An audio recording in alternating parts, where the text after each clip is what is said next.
So over the weekend, there were organic protests against Donald Trump. Over 1,300 of them across the country.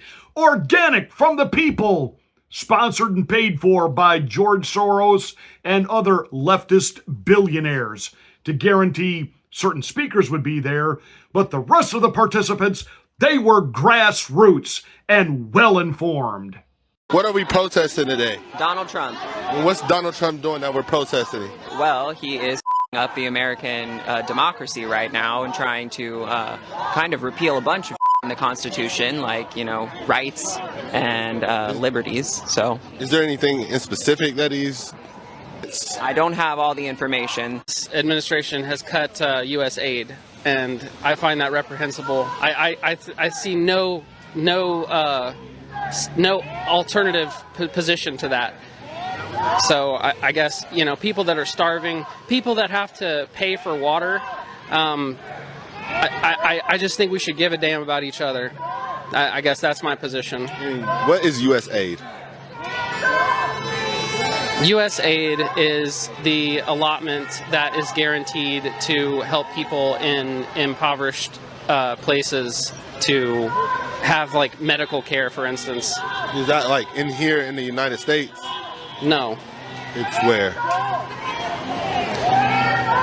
So, okay.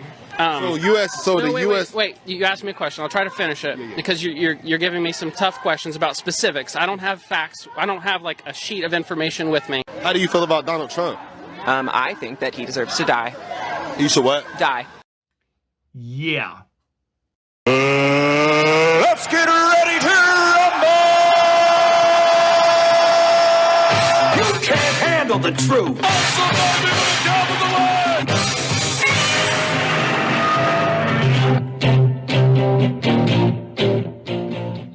Hi, I'm Pastor Marty, and this is the Afternoon Drive. Make sure that you are subscribed to the channel, and once you are, smack the bell, click the word all. That will give you notification of my rants, my ravings, my undeniably flawless reasonings. Please like and share this video. It's the only way that we get the word out that we're here. Thank you so much for watching and being a part of the Afternoon Drive.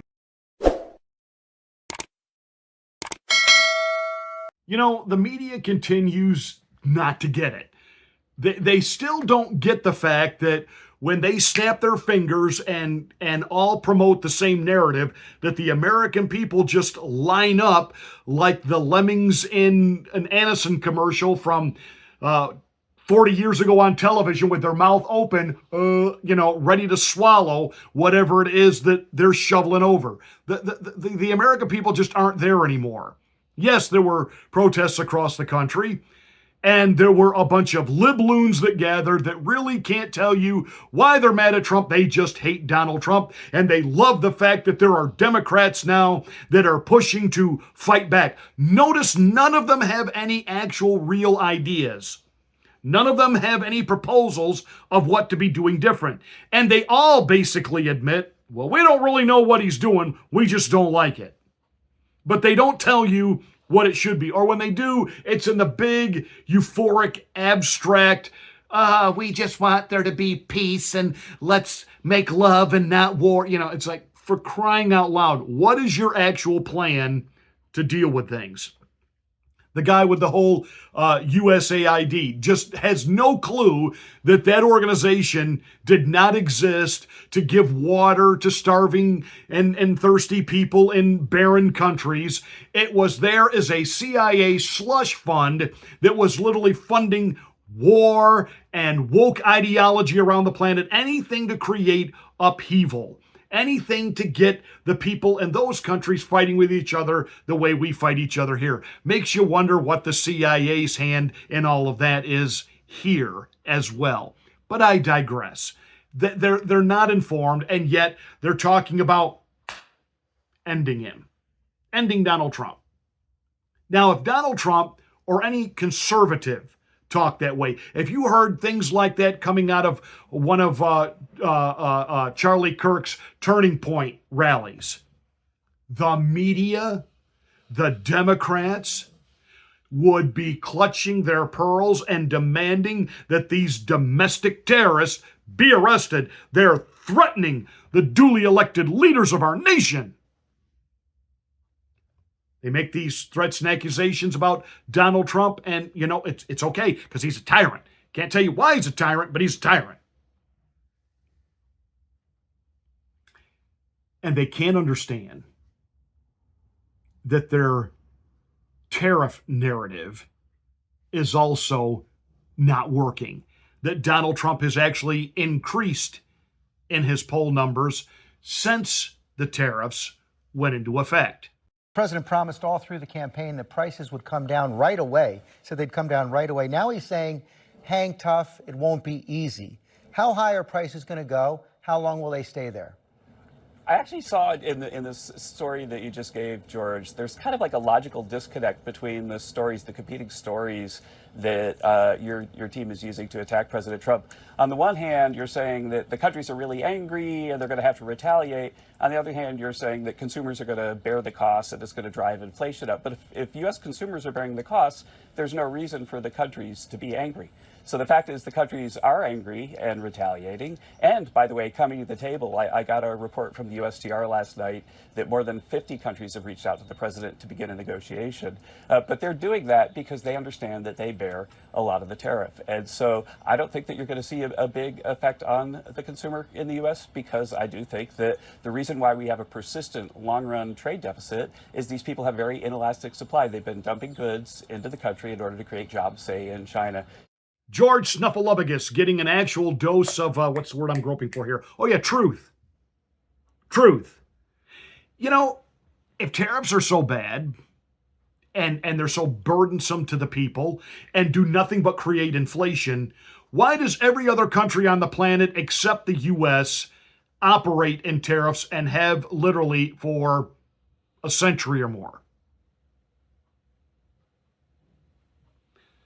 Tariffs are not inflationary. In fact, they actually reduce inflation. We have over 50 world leaders that are now ready to sit down and negotiate with Donald Trump, including Israel, Vietnam, Taiwan, Thailand. And Trump today doubled down and said he'd add another 50% tariffs to China. Now, I was having a discussion with a family member about this very thing just the other day, talking about we've got to use our leverage against China, not do this this tariff stuff. The tariff stuff is the leverage. See, China's whole economy needs us. They need us. Well, we need them because of all the stuff they make. Yeah, I know, all of your Temu crap. I got that. But it's not that there aren't other countries that make the same things that China does and would love to have access to the American market. Bump, ba-dum, bump. Can you say South Korea? They make cell phones. They make computers. What is Vietnam? Somebody said, oh no, they've all joined forces together. To do what? Well, they'll just all join forces and then they won't sell anything to us. No.